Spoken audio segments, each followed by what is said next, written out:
L'année scolaire 1968-1969 tirait sur sa fin. En juin, lorsque le mouvement d'attribution des postes parut, nous pensâmes qu'il serait peut-être bon de penser à changer d'air. Nous souhaitions trouver des conditions de logement plus satisfaisantes. Nos problèmes de chauffage commençaient à nous peser sérieusement. Le soir, après la classe, nous entreprîmes d'aller visiter un certain nombre de postes susceptibles de nous intéresser. Nous étions souvent déçus par les logements de fonction qui étaient proposés. Même en ville, à La Rochelle, beaucoup de ces appartements étaient soit vétustes, soit si mal agencés qu'il était difficile de les meubler. Le seul qui véritablement nous parut luxueux était celui de l'école Réaumur, où nous étions allés rencontrer le directeur au début de l'année 1963. Nous retournâmes le voir afin d'avoir un descriptif détaillé du logement. Notre visite le surprit lorsqu'il sut que j'avais l'intention de briguer la direction. « Tu es gonflé, me dit-il. Je te signale que, vu ton âge, tu n'as aucune chance de l'obtenir. Il va y avoir une liste de prétendants longue comme le bras. Il faut être à moins de 5 ans de la retraite pour espérer être dans le carré des possibles. » « Peu importe, lui rétorquai-je. Suppose que tous se disent la même chose. Une surprise est toujours possible. Je me rappelai ce qu'il s'était passé au cours complémentaire de Matha, lorsque le directeur de l'époque, M. Fontenot, avait pris sa retraite.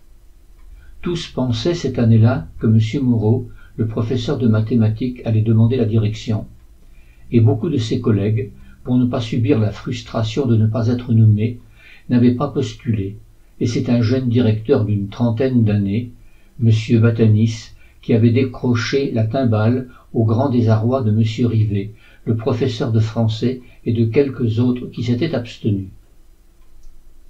En réalité, il n'y eut pas de surprise. Comme me l'avait prédit mon collègue, il y eut de nombreuses demandes, 44 au total, et j'étais le 44e sur la liste. J'avais également demandé Puyles-Boraux, sans résultat. Nous allions rester une année supplémentaire à Beauvais. L'année passée avec Ghislaine comme nounou n'avait pas été une réussite. Nous observions que Marielle ne se développait pas, comme cela avait été le cas avec Sandrine. Ghislaine ne lui parlait pas, ou si peu, et quand elle le faisait, c'était en patois. C'est pourquoi nous prîmes la décision de confier notre deuxième fille à ma mère et de mettre Sandrine en maternelle à Matha. Jeannine André, qui était devenue la directrice de cette école, accepta bien volontiers. 2 autres gamins du même âge, l'un de la Maison Nouvelle, un hameau situé sur la route de Bazauges, et la fille du pâtissier de Beauvais, s'inscrivirent également, ce qui fait que nous accompagnions les enfants à tour de rôle. Marielle put, à son tour, profiter de l'attention de sa grand-mère et rattraper son retard de développement. À la rentrée de septembre 1969, j'allais assister à mon premier conseil d'administration à Saintes. J'en ai gardé un souvenir précis. Ce conseil avait lieu dans la salle du second étage des bâtiments qui abritait le siège de la société, là où j'avais suivi, avec quelques collègues coopérateurs, notre stage de formation. Nous étions 2 petits nouveaux, mon camarade Constantin et moi-même. Je retrouvai là, assis à la table centrale, réservée aux conseillers honoraires, M. Fontenot, mon ancien directeur du cours complémentaire de Matha, et autour de la grande table des conseillers, Jacques Boucher, le directeur de l'école du Ménalin, dont j'avais fait la connaissance lors de mon remplacement dans son école en janvier 1959. La réunion fut très animée. En juin, Charles Weverka avait réussi à convaincre les administrateurs de la nécessité d'ouvrir un hypermarché à La Rochelle. C'était un événement. Le premier hypermarché avait été ouvert en France en 1963 par la société Carrefour. Jusque-là, la distribution en France comportait essentiellement des magasins de proximité. C'était le cas dans notre région. Et nous étions devenus la référence en matière de prix. Nos concurrents, les petits commerçants indépendants, après avoir été longtemps compétitifs, s'alignaient maintenant sur nos tarifs. Nous en avions eu une parfaite démonstration en 1968. Cette année-là, la coopérative de Tours, qui comptait 4 magasins, avait fusionné avec Saintes, comme cela s'était passé depuis 1920, où régulièrement des coopératives de la région Poitou-Charentes étaient venues rejoindre celle de Saintes. Au moment de la fusion, nous avions appliqué dans les 4 succursales de Tours les prix que nous pratiquions dans les autres magasins de la coopérative. Dans les mois qui suivirent, les prix de la concurrence baissèrent de 10%. Charles Weverka, qui était un visionnaire, voulait convaincre le mouvement coopératif qu'il ne fallait pas attendre pour ouvrir des grandes surfaces, sous peine de voir le mouvement coopératif disparaître un jour du paysage. Les sociétés devaient absolument créer des hypermarchés, sans attendre que le territoire soit dépourvu des meilleurs emplacements. Cette théorie n'était pas acceptée par la plupart des autres responsables des sociétés adhérentes à la fédération. Cela impliquait la pratique des prix différentiels, et cela les heurtait dans leur approche de l'égalité des sociétaires devant les prix pratiqués dans les magasins. Il fut beaucoup question de ces prix au cours de la discussion qui s'était engagée entre les conseillers. Certains, ceux de la région de Poitiers notamment, s'opposaient à Charles Weverka. Je restais très attentif durant tout le conseil. Moi, qui avait rêvé un temps de préparer l'école HEC, j'avais devant moi un dirigeant, sorti major de sa promotion, qui développait un discours sur l'économie tel que j'aurais pu l'étudier si j'avais fréquenté cette institution. Cela me passionnait. Alors que la réunion touchait à sa fin, Georges Ciozy demanda si quelqu'un avait une autre question à poser. Timidement, je levai la main et j'attendis que le président me donne la parole. Je m'adressai à M. Weverka. Pourriez-vous, s'il vous plaît, m'expliquer ce que sont les prix différentiels et en quoi ils sont essentiels? Qu'avais-je dit qui me valut de la part de M. Weverka une telle réaction? Durant plusieurs minutes, chauffé à blanc par les échanges précédents avec les conseillers contestataires, j'eus droit à un pilonnage en règle.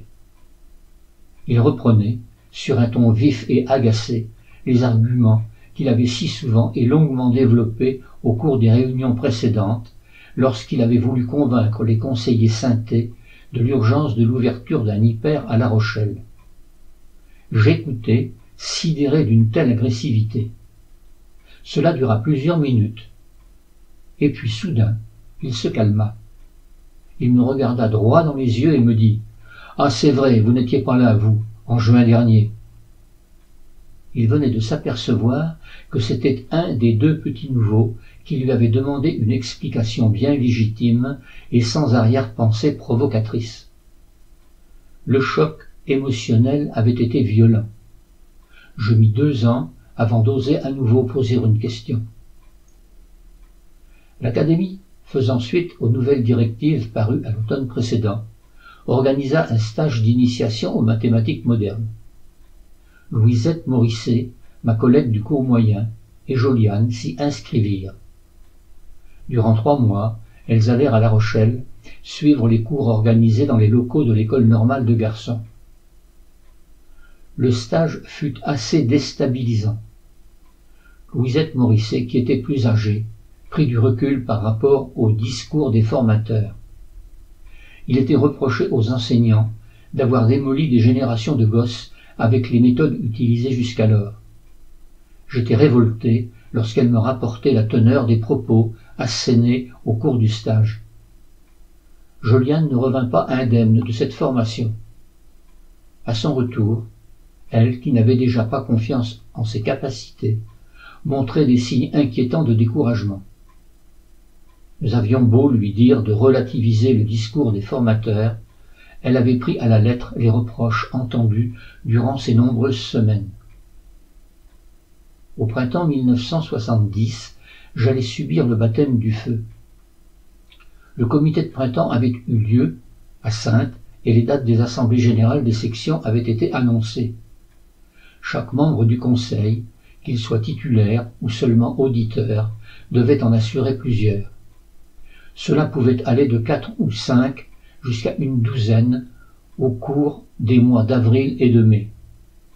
Il y avait autant de réunions que de localités où un ou plusieurs magasins étaient implantés. Elles avaient lieu le soir, souvent vers 18 ou 19 heures, parfois après 20 heures. Pour ma première assemblée, j'avais été envoyé à La Rochefoucauld, en Charente.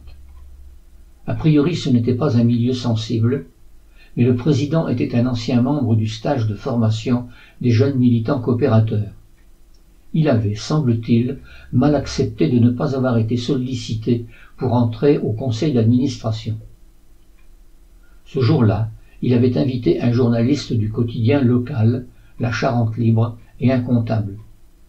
Ce dernier prit un malin plaisir à me titiller sur le bilan. J'avoue que ce n'était pas la partie de la réunion où j'étais le plus à l'aise, car je manquais d'expérience en cette première année d'exercice. Je réussis à me tirer d'affaire. Toutefois, j'en gardais un goût amer, et je m'en plaignis auprès de Georges Ciozy. Je ne sais pas si ce dernier intervint, ou pas, auprès de mon collègue indélicat. Je n'eus plus l'occasion de le rencontrer par la suite dans les comités généraux. Pour la seconde année, au mouvement, en juin, nous reprîmes notre périple et nous visitâmes d'autres écoles. Au Tout, vers Agrefeuille, à Étré, le groupe scolaire du Treuil des Filles à Lagore, les établissements de Tadon et du Prieuré à La Rochelle. Mis à part à Étré et à Lagore, les logements étaient souvent décevants. À Tadon, j'eus la surprise de faire la connaissance de M. Berland. Nous n'avions aucun lien de parenté. Il n'occupait pas le logement, qui était un des plus mal agencés que j'ai eu le loisir de visiter. J'avais également dressé une liste de matériel susceptible d'être à la disposition des enseignants dans les classes. Chaque directeur était sollicité pour remplir le questionnaire. Je voulais pouvoir faire mon choix, en cas d'hésitation, entre deux postes, et tenir compte des renseignements obtenus. Un établissement avait finalement retenu mon attention. C'était celui de Lagore. C'était un groupe scolaire qui ne comptait que 5 classes, mais il était situé dans la partie de la ville où des pavillons étaient en construction. La directrice que j'avais rencontrée m'avait affirmé que, dans les 2 ou 3 années à venir, ce groupe était destiné à grandir. Une quinzaine de classes était envisagée à terme. C'est ce que je recherchais. J'avais passé l'entretien pour pouvoir diriger une grosse école. M. Guibé, l'inspecteur, m'avait récemment visité, le 20 janvier 1970, et il avait conclu son rapport par ces phrases. Jeune maître très travailleur, très sérieux, enseignant adroitement, rénovant ses méthodes. Par ailleurs, son dynamisme en fait un très bon animateur. Il ferait un très bon directeur de grosse école. La directrice de Lagore avait marqué néant sur la liste du matériel pédagogique de l'école. L'établissement était juste construit. Il l'avait été pour absorber le flux des nouveaux élèves de la cité pavillonnaire en construction. Je me disais que c'était finalement un avantage. Il n'y aurait pas de matériel obsolète, puisque tout était à acquérir. J'avais conscience que ce poste risquait lui aussi d'être difficile à obtenir. Comme l'année passée pour Réaumur, il risquait d'y avoir foule au mouvement pour le briguer. Je m'étais renseigné auprès du secrétaire départemental du syndicat, et il me dit que, compte tenu de l'évolution de l'établissement dans les années à venir et de sa situation géographique, à moins de 3 kilomètres du centre-ville de La Rochelle, il fallait s'attendre à au moins une vingtaine de candidatures. Il me prévint également que le poste était quasiment déjà attribué. Notre collègue qui était en charge de l'UCEP était à 1 an de la retraite. Mon collègue syndiqué savait qu'il le demanderait. Compte tenu de ses années d'ancienneté, de sa situation familiale, il avait plusieurs enfants, et de sa note de mérite, le poste ne pouvait pas lui échapper. Toutefois, j'étais bien décidé à tenter ma chance, pour le fun, et surtout pour ne pas avoir de regrets. Cependant, Joyanne et moi, nous étions décidés à partir. Il se trouvait qu'à l'école de garçons de Marennes, il y avait 2 postes d'adjoints au mouvement. La direction risquait d'être libre dans les années à venir. Je pensais que demander ces 2 postes pouvait être une solution. Côté logement, nous avions deux solutions. La maison de Madame Foisseau était à vendre. Elle était magnifiquement située. Elle était parfaitement entretenue et habitable. C'était une possibilité. Il y avait également l'option de faire construire. Durant les vacances passées, j'avais repéré un terrain qui était à vendre à la sortie de la localité, en direction de la plage. Le temps d'obtenir un prêt, de déposer un permis de construire et d'attendre la fin des travaux, la maison de mes beaux-parents avait suffisamment de chambres pour nous accueillir. Nous prîmes la décision de demander la direction de la Gore comme premier choix. Un second poste risquait de se libérer au Treuil des Filles. Notre collègue Savin, en charge du cours élémentaire deuxième année, avait découvert le sien. Joliane le demanderait, et en second choix, un poste libre au premier mouvement dans la commune de Saint-Sandre, toute proche. Nous étions assurés, en cas de nomination à la direction, d'obtenir satisfaction pour elle au titre de poste double. En second choix, nous demandions tous les deux les postes d'adjoints à l'école de garçons de Marennes. Le sort en était jeté. Le premier mouvement eut lieu. Avant sa tenue officielle, j'avais reçu du syndicat une note m'indiquant que Joliane et moi, nous allions être nommés adjoints à Marennes selon notre demande de second choix. Mon collègue du syndicat m'indiquait en outre que pour l'Agore, j'arrivais loin au barème, très loin, en seconde position, derrière le secrétaire de l'UCEP, comme cela avait été pronostiqué. Ce qui était étrange toutefois, c'est que nous n'étions que 3 à avoir postulé. Tous les autres collègues intéressés, sachant l'issue certaine du mouvement, s'étaient abstenus de faire acte de candidature. Quelle ne fut pas ma surprise, une semaine plus tard, de recevoir par la poste ma nomination comme directeur au groupe scolaire du Treuil des Filles à la Gore. Que s'était-il passé entre-temps? Renseignement pris, j'appris que M. Jamet, l'inspecteur départemental, dont dépendait notre collègue en charge de l'UCEP, avait mis son veto à sa nomination au poste de directeur. Nous n'avons jamais su quels différends les opposaient. Joliane, elle, était nommée à Saint-Sandre. Au second mouvement, Joliane put demander sa nomination à la Gore et l'obtenir.